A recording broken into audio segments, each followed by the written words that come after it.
Hey, it's Michael Smerconish. Welcome back to the program. Do you recognize this?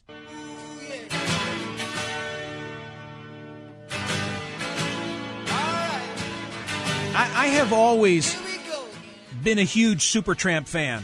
I'm no longer going to say, oh, that's Supertramp, not having read what David Wild just published. I'm now going to say that's Roger Hodgson and Supertramp. Saw them at least twice, by the way. Good show. Oh, dynamite. I saw Breakfast in America at the Earl's Court in London. Was there on a solo mission, paid a scalper for a ticket outside. Say no more. And then I get and it. then took I have to add up the years, either a high school or a college girlfriend to see this the last leg of that same tour. Is that when you had the flask? Of wine? No, it was that leather skin. Remember those? You're too young. Yeah. Great show. You know, I think we all have bands like this. This was me getting turned on to music. And in my case, it was Crime of the Century. Crime of the Century was a Supertramp album that was sensational. And my cousin Bill had it. And cousin Bill turned on my brother.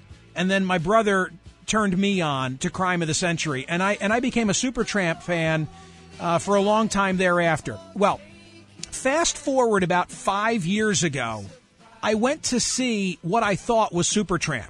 This was now the Mann Music Center here in Philadelphia. Yeah. And something wasn't right. And I hadn't paid close attention.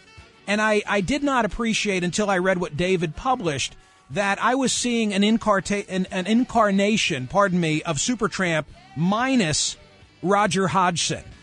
And I don't like this. This is like Leonard Skinner going out on the road and having Billy Powell's brother in the road crew and calling themselves Leonard Skinner. Or Yes.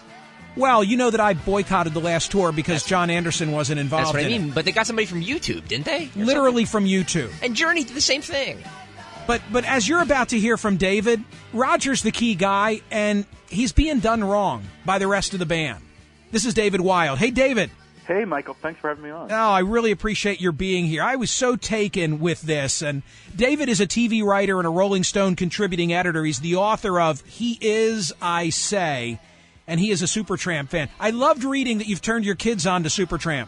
They're actually, they're getting ready to go off to school in the next room, and they're really, all of a sudden, I have two young Supertramp fans, which is kind of fun. Isn't it fun when you can turn your kids onto music that you relish? Well, this generation, there's none of that sort of vibe of I don't like what Dad likes. It's like most kids I know are into AC/DC and Black Sabbath and Beatles. Right. So it's kind of it's a little less rebellion these days. So what went on between Roger Hodgson and Supertramp? Well, I'll tell you in 1 second, but first I should tell you that I let Team Roger know that I would be speaking with you, and I know if sometime soon you would like Roger eventually, he would love to talk to you. How about in 10 minutes? Okay, so he's in Europe. Does that answer your question? Yes, so I know he appreciates this as well.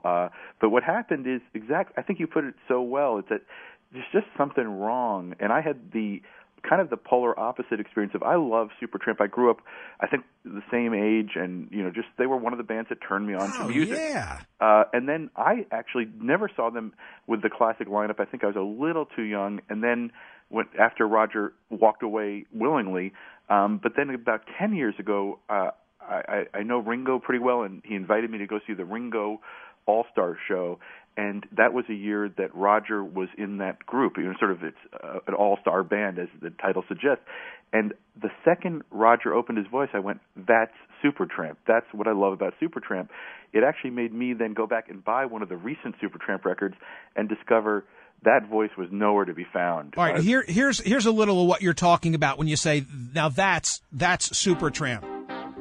Right? Absolutely. Let's everybody hear the vocal. Now that's the voice that was missing when I saw them a couple of years ago. Right. And I didn't understand all the dynamics of the band. No. And the funny thing is Roger has a DVD out called Take the Long Way Home, live in Montreal, that he just walks out and plays it on a piano himself as the beginning, and it is Supertramp. What happened is that Roger, I think, true to that music, was sort of one of those seekers who actually was seeking more peace and left the band willingly. And when he left, he made a deal, a gentleman's agreement with Rick, the other half. Rick Davies. Right, and there's sort of two.